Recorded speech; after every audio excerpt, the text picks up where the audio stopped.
In this, the very first video of the new Proper DIY channel, Tools and Stuff, I'm going to be reviewing and giving my very honest opinion of the Hikoki 1890 framing nailer.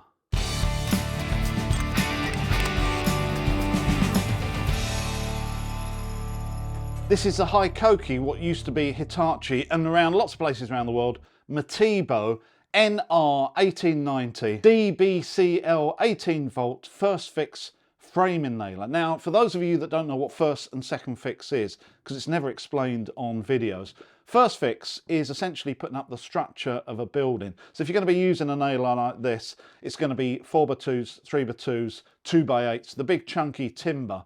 Second fix is essentially once that building is watertight and plastered, you'll come back and put on architrave and skirting, and that's where you use the second fix nailers, which tend to have really thin, small brad nails that are almost invisible. So that's first and second fix. So the type of nails that this uses is this type of nail, which are collated nails, which means they're all stuck together with a bit of paper and generally at an angle. That's how they're fed into the machine. And the heads are what I'd call like 3/4 heads, so they can actually run down the side of the next nail. These ones just happen to be galvanized ring shank nails that I bought for all my outdoor work. I bought these on Amazon, and as usual, I'll put Amazon links for all the equipment in the description below. Now, this nailer takes anything from 50mm 2-inch nails up to 90mm, which is I think 3.5-inch nails. So if you want something smaller than this, you're going to have to go to the second fix nailer, which is obviously a lot smaller. Right, let's have a quick look at the gun itself. As I said earlier, this is an 18-volt machine, so it's fully electric. There's no gas to it at all. There's many versions that contain gas, but they do have a couple of drawbacks. First of all, they're more expensive because you have to buy the gas.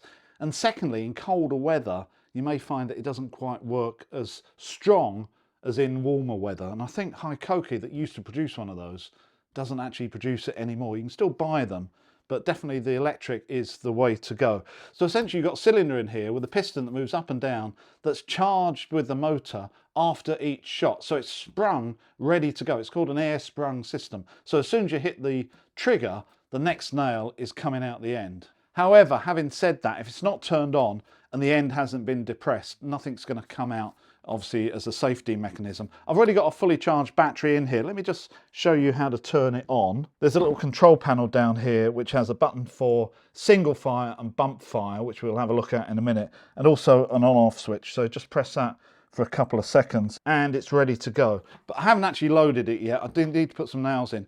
And definitely this is one of the tools in his shop. You need to wear eye protection. If you don't wear eye protection for anything else, a nail gun is definitely the thing to wear eye protection for. The nails go in quite easily. They just slide in from the back here, just aiming at the top all the way down. Then there's this catch that you pull back and that just forces them to the end. So let's shoot a few nails just to show you how this system works. I've just got a couple of bits of timber here. I'm using the 60mm nails, so they shouldn't go through this. Now, as I said, nothing's going to happen unless I depress the end in. It's also got another safety feature, which means if you do depress the end and you don't press anything for a few seconds, then when you do pull the trigger, nothing happens. That's like a safety feature, as if you put it against your leg by mistake. So you do have to depress the end and pull the trigger within a couple of seconds. So let's just do this, shall I? Now, one thing that I have found really useful on this, and it works incredibly well, is the depth adjustment. And it's just a little ring here that you turn, but it's incredibly sensitive. So if you just want the nails a little bit deeper, a couple of turns, and you'll see suddenly it's below the surface. And I found this to be really accurate. So you can actually adjust it just perfectly for the timber that you're using. And once you've adjusted it, it just repeats itself consistently over and over again.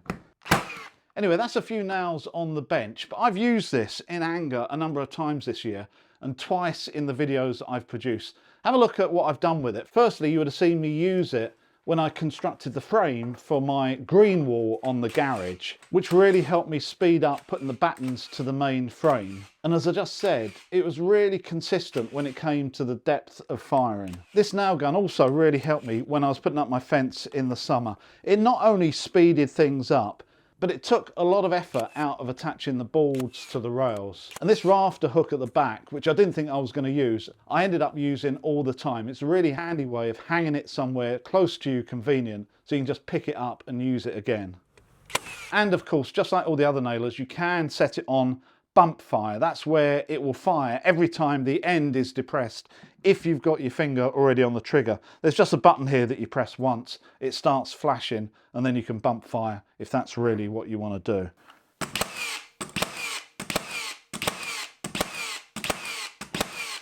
And I must say, all of those are so consistent, which is one of the great features of this particular gun. Everything just seems to be the same over and over again. There's one more feature of a nail gun like this, which I don't think many people appreciate. As well as making things easier and speeding things up, I think you can actually use it in a slightly different way than if you were using either screws or nailing yourself. And that is because the second you press the button, the nail comes all the way through. It means that you can sort of line something up, and the second that it's in place, actually fix it, which you can't do manually. Let me show you what I mean. If I want to line this piece of timber up at a certain angle, and once it's in a certain position, I want to fix it, it's almost impossible to do manually. But this gun is so quick that what you can do is line things up with your free hand until they're just right, and then when they're just in the right position, bang, there you go, you're fixed. Now you can't do that with a standard hammer and nails. So something like that is only possible if you've actually got a nail gun. Now, a lot of you may be thinking this is obviously just for the pros and for the small builders. But actually, if you're deciding to build a summer house or an extension or do quite a big shed, maybe it's time to invest in one of these. Bare, which means without the battery, you can get these for around about £300, and with a battery and a charger and maybe a second battery, around about 400. So that's not a cheap tool. But if you're doing a lot of nailing and you've got a big project in front of you, maybe it's time to invest. So let's just go through the pros and cons of this nailer.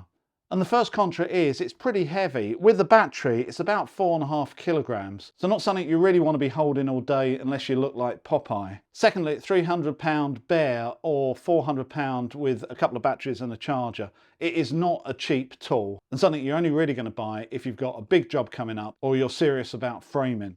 But on the positive side, I found it really easy to use. Depth-wise, the depth control is really consistent and I haven't had any jams or any misfires at all. And being completely electric, you don't have to worry about gas. You just charge your batteries like you would for your drill and off you go. So if you're in the market for a framing nailer, should you avoid it, consider it, or just go ahead and buy it? Well, after using this for the last year, I would say just go ahead and buy it. It does exactly what you think a framing nailer should do. And in the last year, I've had no hiccups, no jams, nothing. Huge amount of power, but with a nice adjustment there to get the nails just right. Hope you enjoyed this video. Remember, subscribe to the new channel. I will see you next time.